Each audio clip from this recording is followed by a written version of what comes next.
Matariki is known as the Pleiades star cluster in the Northern Hemisphere.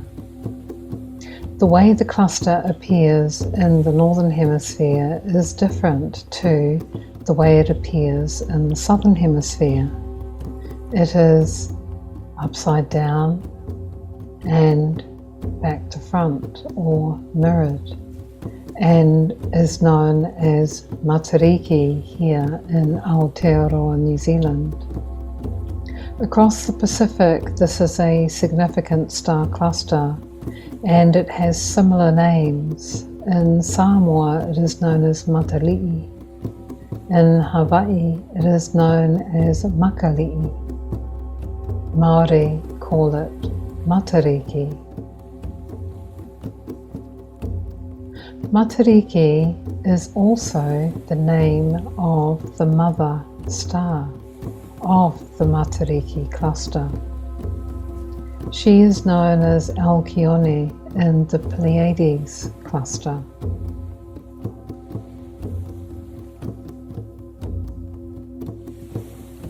Here is a comparison of North and South. Both families of stars.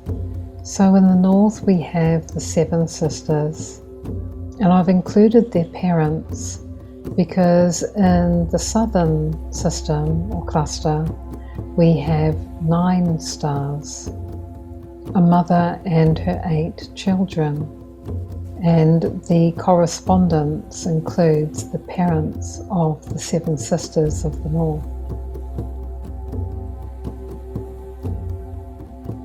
The catalyst for this video is Uranus entering the neighbourhood of the Pleiades, of Matariki. Uranus is known as the Awakener, and Uranus is the Greek god or sky father, the partner of Gaia, Mother Earth. The equivalent here in Aotearoa New Zealand is Rangi. Rangi is the sky father and partner of Papa Tuanuku, who is the Earth Mother. I have put here 2 images mirrored of a striking geographical feature of this country, Rahotu, which is known as Maita Peak. And it's to go with this Māori proverb, whakatoki, which is ka mua, ka muri. And it literally translates to what came before, what is to come. And I've heard this referred to as walking backwards into the future, and alternately walking forwards into the past. And the reason I've put this here is because I feel that Uranus, the Awakener, is awakening us to how we used to live, in tune with the earth, and how we used to use the sun, moon and stars to do that. And the indigenous form of time before we had the Roman time imposed on us in the Western world. It's probably different in parts of the Eastern world, but certainly in the Western world, the imposition of the Roman calendar has separated us from living in tune with the earth, with the mother, the original mother that is earth. And also another aspect of this for me is when you think of mother, you think of also how you are your own mother, self-care, caring for yourself and caring for the earth. That is what I feel Uranus is awakening.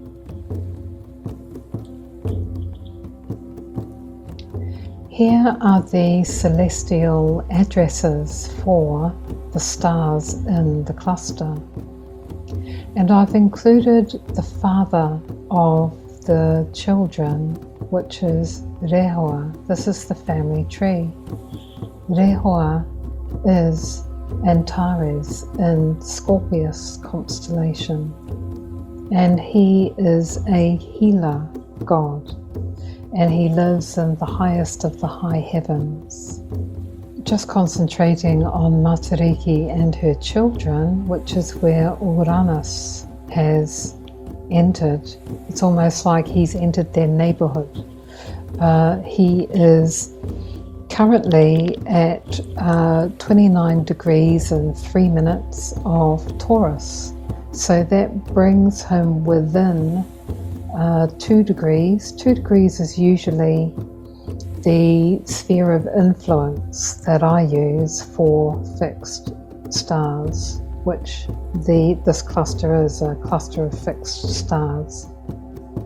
Uranus is definitely within that 2 degree sphere of influence. So he is going to be influencing and I guess awakening the significations of these stars. And I'm looking at this with a Southern Hemisphere and specifically the Māori cultural lens of these stars.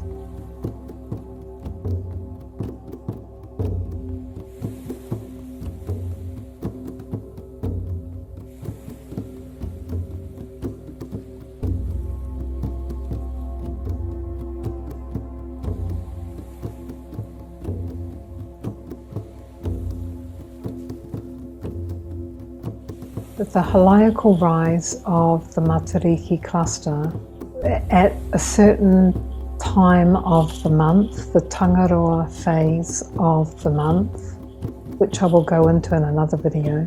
When Matariki rises in the Tangaroa phase of the month of the Pipiri month of the year, which is now, marks the Māori New Year. What I find fascinating is that the system of Māori time uses the stars as signposts, just like the stars were used as signposts in the north, which is how we got the zodiac wheel. And this cluster is also, as well as being a signpost, used as an omen or indicators of the year ahead. Every star has a purpose, and the condition, so you go out and eyeball the star cluster, which I tried to do this morning and wasn't able to make her out because she was a bit too close to the sun. I will try again in the next 3 mornings because we're currently in the Tangaroa phase of Pipiri. The condition of the stars, i.e. are they bright or are they hazy? Are they packed close together or are they really spread out? These will give an indication of conditions for the year ahead. And the tohunga, or the expert on the stars, were able to read the stars really well. My rudimentary understanding is that if a star is clear and bright, then that's a good indicator. Conditions are going to be good. If it's hazy and hard to see, that means that, it's not so good and you may need to lean on something else. And if the cluster is spread out or packed tight together, I don't know this for sure, but I feel that if they're more spread out, then that's a more beneficial indicator than if they're packed tight together. Again, that's my feeling on it. I don't know for sure. There's pairs of stars. So I'm going to start with the brother and sister to the right of the mother. No, actually, I'm going to start with the mother, Matariki. Of course, I'm going to start with the mother. I've put underneath the mother, Te Kai Whakahaere, and that means the conductor. So Matariki is not just the mother, she is also the conductor of all of her children. And she stands for health and well-being.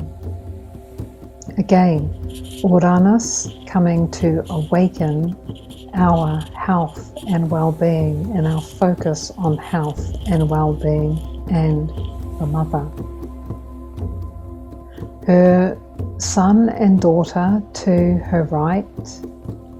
I'll start with the daughter, Tipu Anuku at the bottom.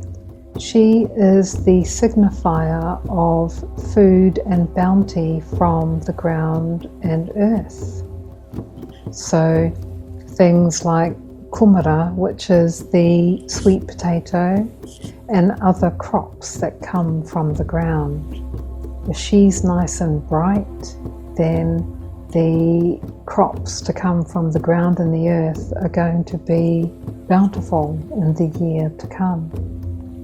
Then we have her brother above her, as the sky and forests are above the ground and earth, Tipu Rangi. Just like his sister, he is the indicator of the bounty of food from the sky and forests. So birds, the native kereru, which is the wood pigeon, they're nice fat birds.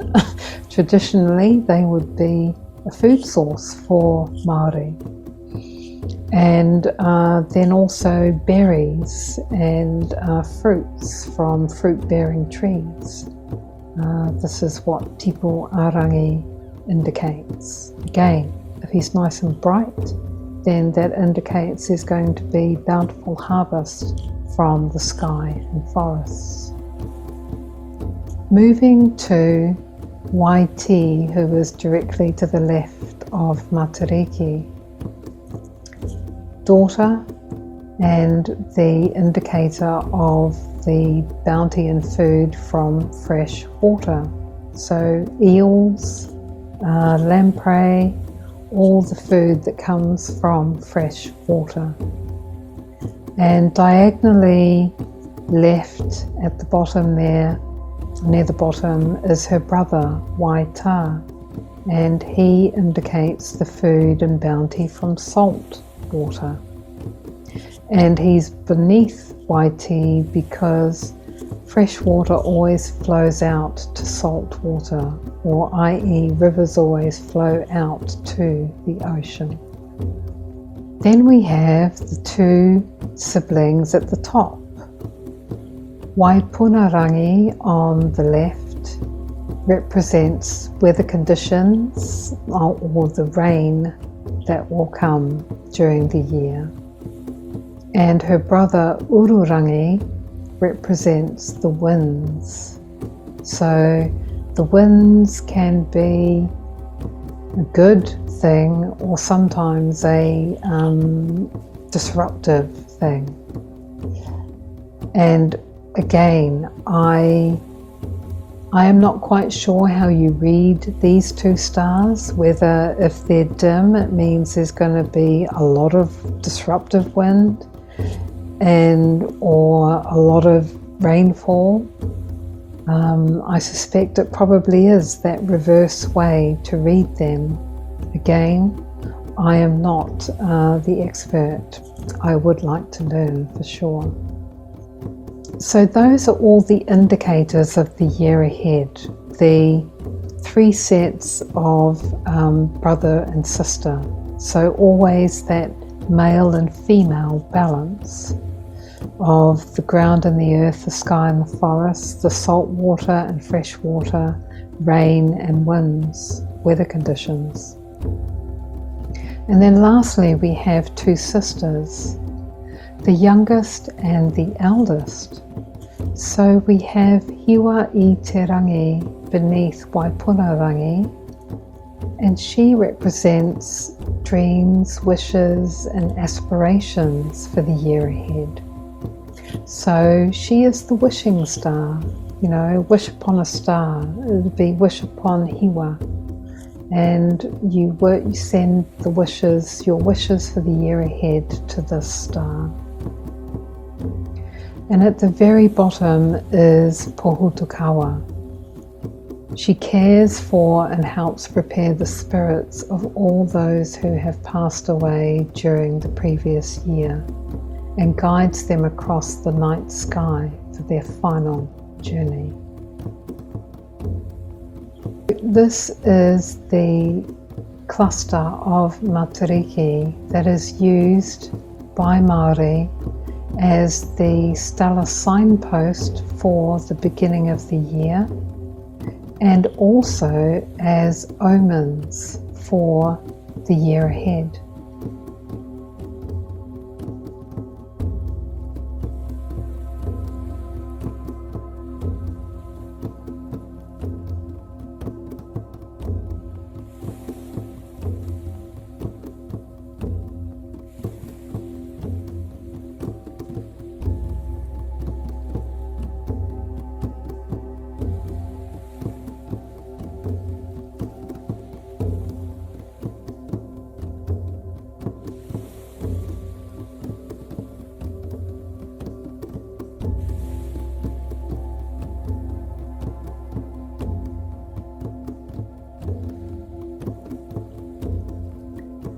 This is the stars as seen from Aotearoa New Zealand, and I've put on here the Northern Hemisphere, Orion, Pleiades, so you can get your orientation. In the Southern Hemisphere, we usually look, where my mouse is here, to the belt stars of Orion. And these stars here, where my mouse is, are like the handle of what we call the pot. And so if you think like a pot on a stove, that's what we reference or see in the night sky.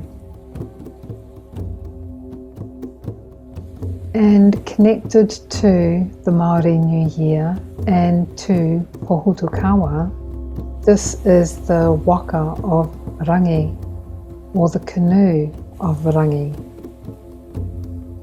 And this is connected to how we become stars.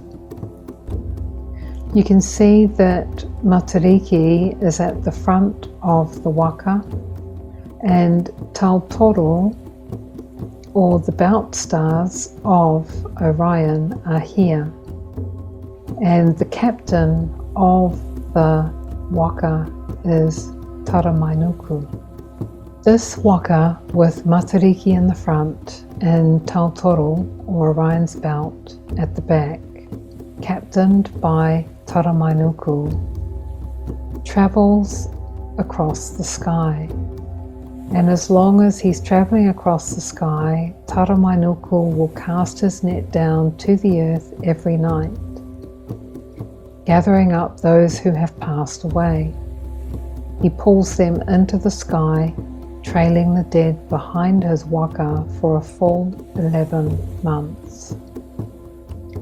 When the star cluster sets around May each year, he takes the dead to the underworld. And in the 12th month, around June, July each year, the cluster rises again, and Taramainuku releases the souls into the sky to become stars. The reason the timing shifts is because, just like Easter, the convergence of sun, moon, stars changes every year. So again, I will go into this in the third video. This is the first video of 3 in the series, where I will talk about the Māori system, indigenous system of time. This notion of collecting the souls of the dead for them to then rise along with Matariki, to be released, to take their place along with their ancestors in the sky. It gives rise to this Māori saying during Māori New Year, "Kua whetū rangi koe," return to take your place among the stars. And there are two cultural practices that happen at New Year. One is to farewell those who have passed, and as a sunset ceremony. And the next is the pre-dawn ceremony, where the stars are fed from an earth oven. So the use of an earth oven is commonplace across Polynesia. In Māori, it is called a hangi, and in Samoa it's called an umu. And the earth oven is comprised of like wire metal baskets that are filled with food that are wrapped up, and typically you will have a fire where coals are made white hot, and the coals are placed on the earth or in a pit in the earth. There's different methods. So Māori will always dig a pit in the earth, and the rocks are placed there along with the baskets of food, and then buried for the food to cook. It takes hours. It takes hours, but oh my gosh, it tastes so wonderful. It's got a real earthy, smoky flavour. If you've got good cooks, then you will have really succulent, falling off the bone type food coming out of the hangi. So when the hangi is uncovered, and usually it would be sacks or wet newspaper that is the last layer that's on top of the food. When that last layer is lifted off of the baskets of food, steam rises, and it is said that it is this steam that is rising to feed the stars. So the humans on Earth that are acknowledging the new year are acknowledging the stars with the steam of the food rising to feed the stars, as well as the people that are there at the ceremony. And also food is left for the stars. So there will be food from the ground, food from the sky and forests, food from the fresh water, and food from the salt water will be left as offerings to the stars. And this is one of the indigenous New Year traditions, which I think is absolutely beautiful. So that brings me to the end of this first of 3 videos that is about Indigenous starlore and time. And I started with this video about the Indigenous New Year. The next video will be about the moon and the lunar calendar. And the third and last one will be about the Indigenous zodiac of Aotearoa New Zealand. So if you enjoyed this video, subscribe and hit the bell so you get notified when I post part 2 of this series.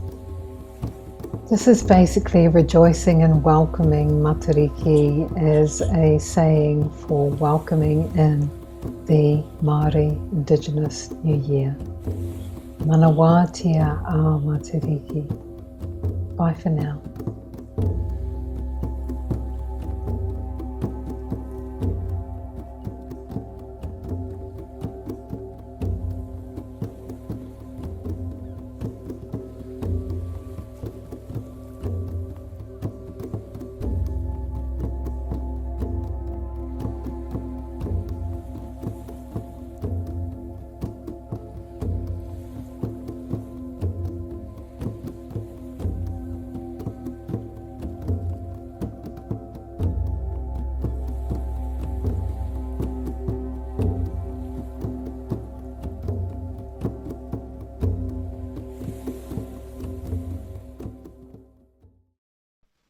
Puriane, Puriane, e te hau, horoia, horoia, e te ua, whiti, whitia, e te rā, mahe ake ngā, poraruraru, makere ana, ngā here, erere, erere, wairua erere, ki ngā au, o te rangi, whiti, whiti, e